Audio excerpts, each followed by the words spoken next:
Olá, inscreva-se no canal. Meus comentários são objetivos e diretos, pois pretendo com isto ajudá-los a conhecer como a banca cobra o assunto em cada questão. Vamos começar. Questão 1.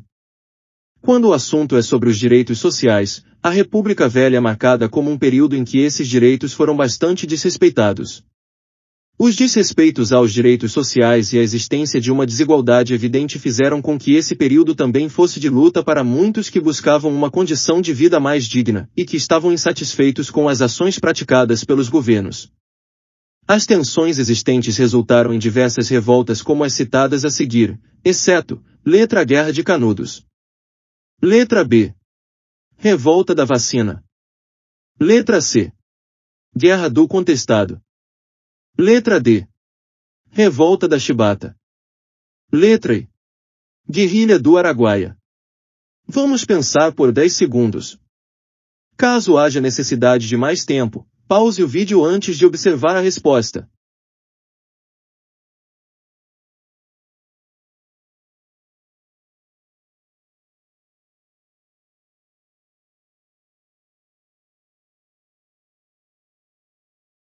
A alternativa é Guerrilha do Araguaia.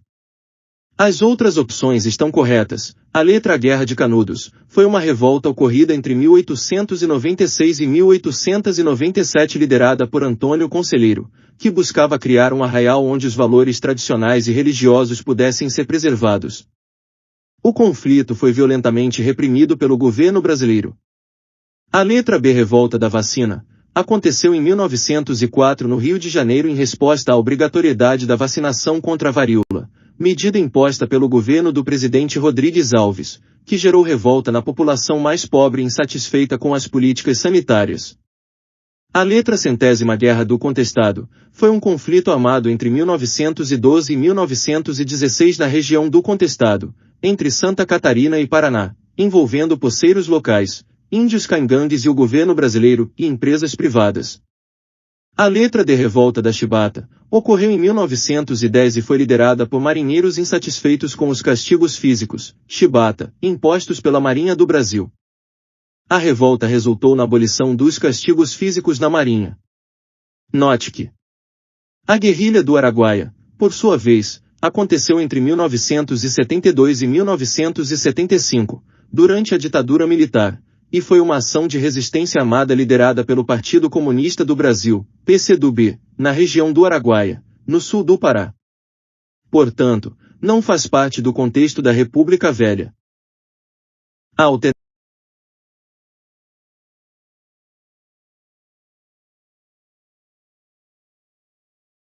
Questão 2. Assinale a alternativa que preenche corretamente a lacuna no texto a seguir. No dia seguinte à sua posse, o presidente Fernando Collor de Mello e a ministra da Economia, complete com a resposta, anunciam o Plano Brasil Novo, que ficaria conhecido como Plano Collor. Sua principal medida é o bloqueio, por 18 meses, de 80% dos ativos financeiros depositados nos bancos, inclusive na caderneta de poupança, historicamente garantida pelo governo. Cada brasileiro podia sacar no máximo 50 mil cruzados novos, o que causou grande transtorno à vida de todos. A alternativa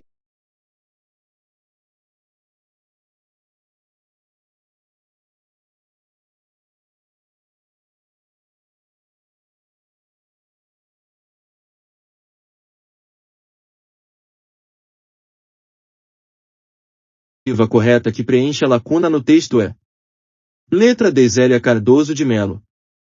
Zélia Cardoso de Mello foi a ministra da Economia durante o governo de Fernando Collor de Mello e teve um papel fundamental na implementação do Plano Brasil Novo, também conhecido como Plano Collor, que ficou marcado pelo bloqueio dos ativos financeiros e causou grande impacto na vida dos brasileiros, incluindo o confisco de 80% dos ativos depositados nos bancos, inclusive na caderneta de poupança.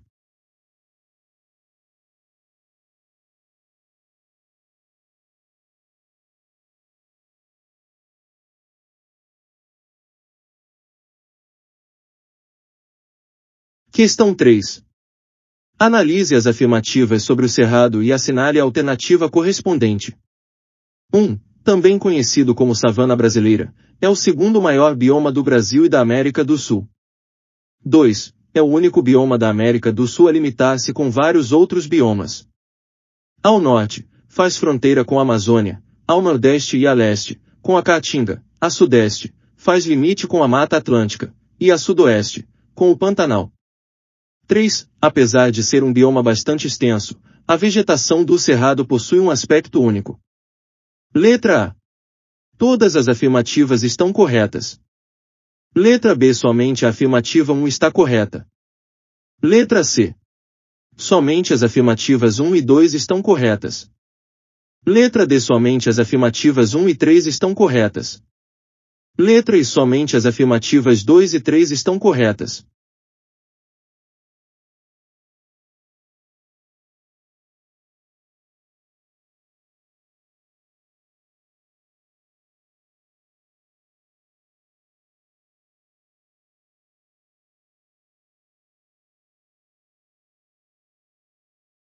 Questão 3.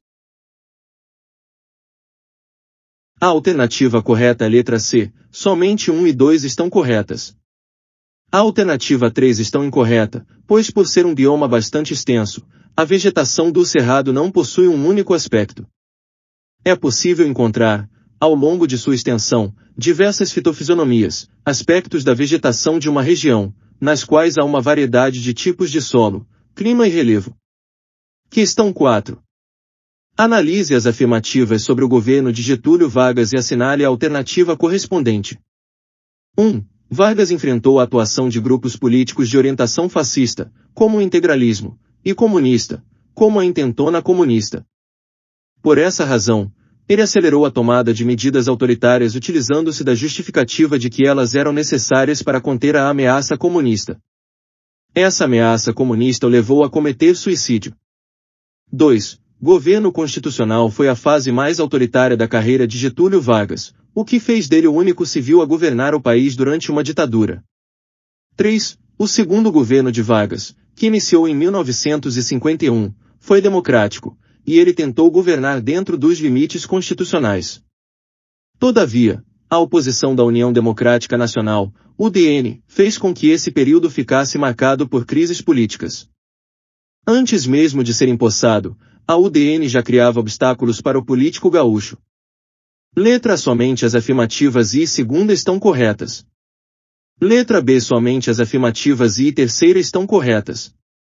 Letra C. Somente as afirmativas E e U estão corretas. Letra D. Somente a afirmativa terceira está correta. Letra E. Todas as afirmativas estão corretas.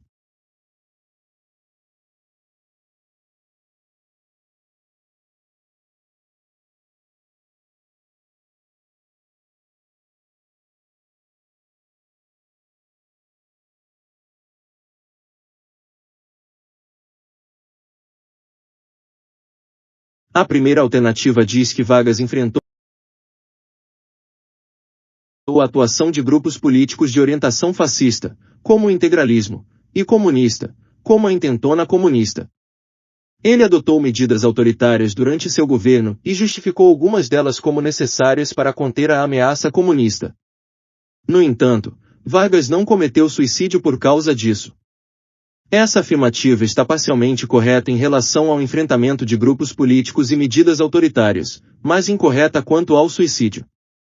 A segunda alternativa diz que o governo constitucional foi a fase mais autoritária da carreira de Getúlio Vargas, e ele foi um dos presidentes que governou o país durante uma ditadura.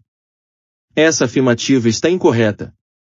Getúlio Vargas governou de forma autoritária tanto durante o Estado Novo, de 1937 a 1945, quanto em seu segundo governo, de 1951 a 1954, após a redemocratização. A terceira alternativa diz que o segundo governo de Vargas, que iniciou em 1951, foi democrático, e ele tentou governar dentro dos limites constitucionais. No entanto, a oposição da União Democrática Nacional, UDN, fez com que esse período ficasse marcado por crises políticas. Essa afirmativa está correta. Sendo assim, apenas a afirmativa terceira está correta. Questão 5. As eleições ocorreram em 3 de outubro de 1960, e Jânio Quadros foi eleito presidente da República, conquistando 5,6 milhões de votos e tornando-se, até aquele momento, o presidente mais votado de toda a história republicana. Naquela época, o vice-presidente também era eleito. Foi eleito. Letra A. João Goulart. Letra B. Milton Campos. Letra C. Carlos Lacerda. Letra D. Tancredo Neves. A alternativa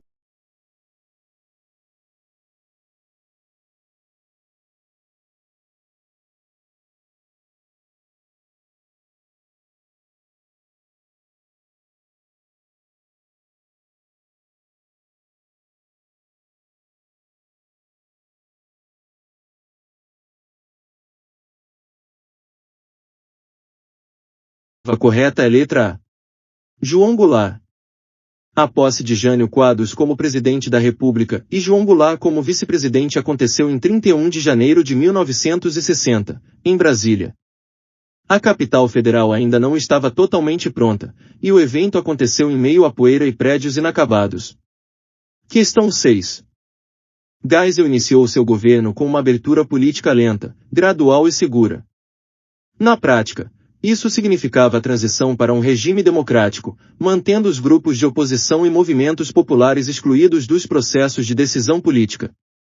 Essa transição também tinha como razão o desgaste das Forças Armadas após anos de repressão, violência e restrição à liberdade. As violações aos direitos humanos e repressões violentas continuaram apesar do início da abertura. O caso mais grave ocorrido durante o governo de Geisel foi, em 1975, a tortura e morte do jornalista. Letra A. Milor Fernandes. Letra B. Vladimir Herzog. Letra C. Reginaldo Azevedo. Letra D. Neutair Rebéis Abreu. Letra I. Francisco Jusca Filho.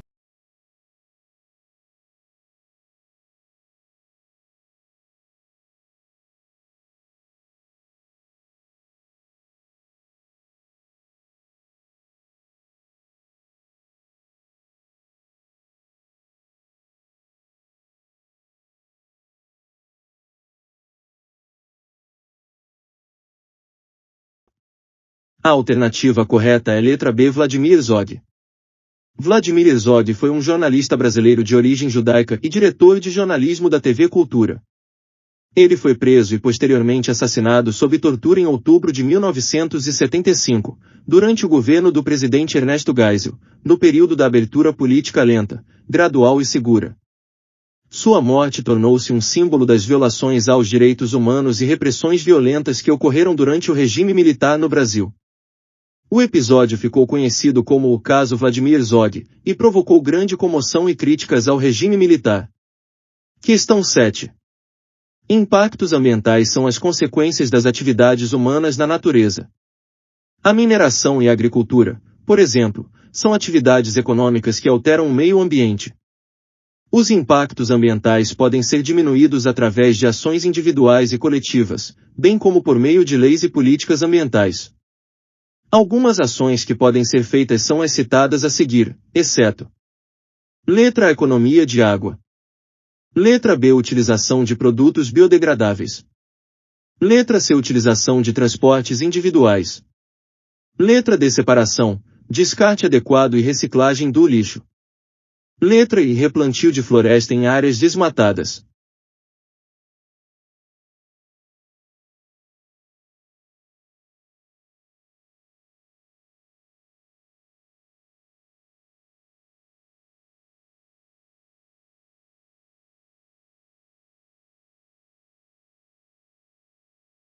A alternativa que não contribui para a redução dos impactos ambientais é a letra C. Utilização de transportes individuais. A utilização de transportes individuais, como carros particulares, pode aumentar os impactos ambientais devido à emissão de gases de efeito estufa e poluentes, o que torna essa alternativa incorreta no contexto de redução dos impactos ambientais. Em vez disso, é recomendado priorizar o uso de transporte público, caronas ou meios de transporte mais sustentáveis, como bicicletas, sempre que possível. As outras ações mencionadas contribuem para a redução dos impactos ambientais. Reduzir o consumo de água ajuda a preservar esse recurso essencial e a evitar o esgotamento dos recursos hídricos. Optar por produtos biodegradáveis, que se decompõem naturalmente no ambiente, contribui para reduzir a poluição do solo e da água. A separação adequada do lixo, o descarte correto em locais apropriados e a reciclagem de materiais são práticas importantes para reduzir a quantidade de resíduos enviados para aterros sanitários e lixões, além de contribuírem para a preservação de recursos naturais. O replantio de florestas em áreas desmatadas é uma ação importante para restaurar ecossistemas e ajudar a mitigar os impactos da perda de vegetação nativa, contribuindo para a biodiversidade e redução de gases de efeito estufa. A alternativa que não contribui para a redução dos impactos ambientais é a letra C. Utilização de transportes individuais. A utilização de transportes individuais, como carros particulares.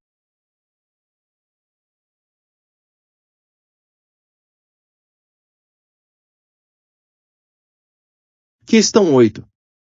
Analise as afirmativas sobre impeachment e assinale a alternativa correspondente. 1.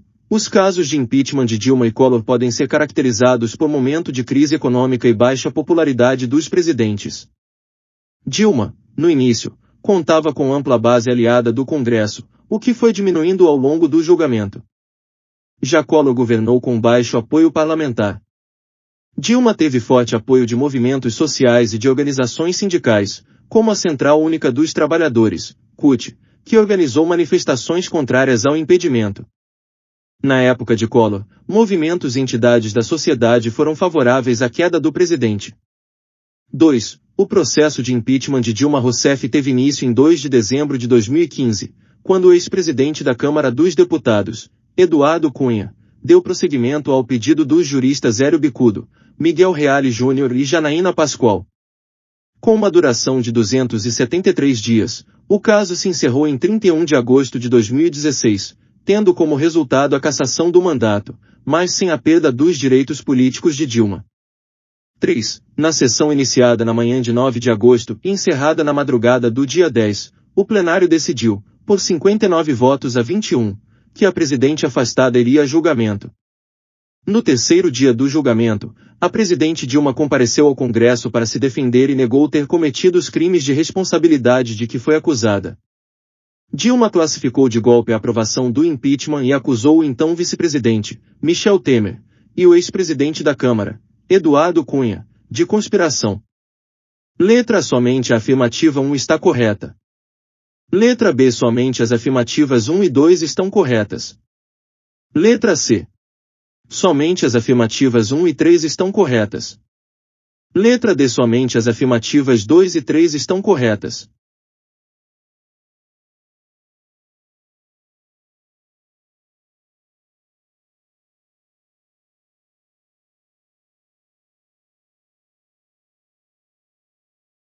Todas as afirmativas estão corretas.